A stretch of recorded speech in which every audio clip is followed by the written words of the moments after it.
নেপালে নতুন সরকার আসার পরপরই যে ধরনের পদক্ষেপ নেওয়া শুরু করেছে এগুলো দেখে বাংলাদেশের জনগণ রীতিমতো আফসোস করতেছে। একজন মন্ত্রী তার স্ত্রীকে স্বাস্থ্য বীমা বোর্ডে নিয়োগ দেওয়ার কারণে সেই মন্ত্রীকে বরখাস্ত করে দিয়েছে।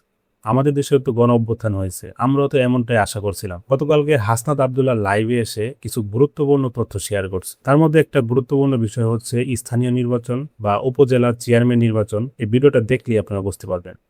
এই ইন্টারিম গভর্নমেন্ট আসার পরে ওনারা একটা কাজ করেছিলেন, সেটা হচ্ছে যে বিশেষ পরিস্থিতিতে, যেহেতু আপনারা জানেন যে বিগত 3-4টা নির্বাচন, সেই নির্বাচনগুলো স্থানীয় সরকারে সেগুলো স্বচ্ছ নিরপেক্ষ বস্তুনিষ্ঠ নির্বাচন হয় নাই, অংশগ্রহণমূলক নির্বাচন হয় নাই।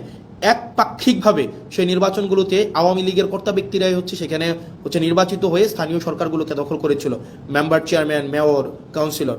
এই কারণে অভ্যুত্থান পরবর্তী সময়ে আপনার ইন্টারিম গভর্নমেন্ট এসে তাদেরকে সরিয়ে দিয়ে আপনার এখানে একটা বিশেষ পরিস্থিতিতে একটা অর্ডিন্যান্স করে যে এই স্থানীয় সরকারের নির্বাচিতদেরকে চাইলে সরকার বাদ দিতে পারে, এটা বিশেষ পরিস্থিতিতে।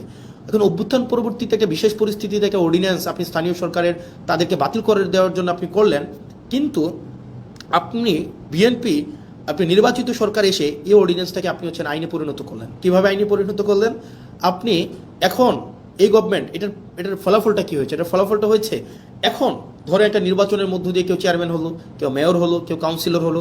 এখন বর্তমানে যে আইনে আছে, সরকার চাইলে বিশেষ পরিস্থিতিতে কাউন্সিলরকে বাতিল করে দিতে পারবে, মেয়রকে বাতিল করে দিতে পারবে, উপজেলা চেয়ারম্যানকে বাতিল করে দিতে পারবে।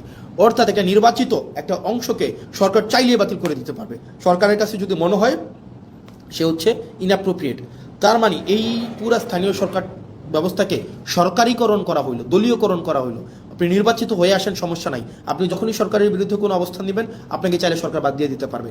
এই ধরনের একটা কালো আইন এই সংসদে পাশ করা হয়েছে, এই ধরনের কালো আইন। তার মানে মানবাধিকার কমিশন, পুলিশ সংস্কার কমিশন, গুম কমিশন, সুপ্রিম কোর্টের সচিবালয় অধ্যাদেশ, স্থানীয় সরকার রিলেটেড যে বিষয়গুলো রয়েছে, এইখানে বিএনপি যে অবস্থানটা নিয়েছে, এই অবস্থানটা জনগণের বিরুদ্ধে একটা অবস্থান, গণতন্ত্রের বিরুদ্ধে একটা অবস্থান, মানুষের জন আকাঙ্ক্ষার বিরুদ্ধে একটা অবস্থান।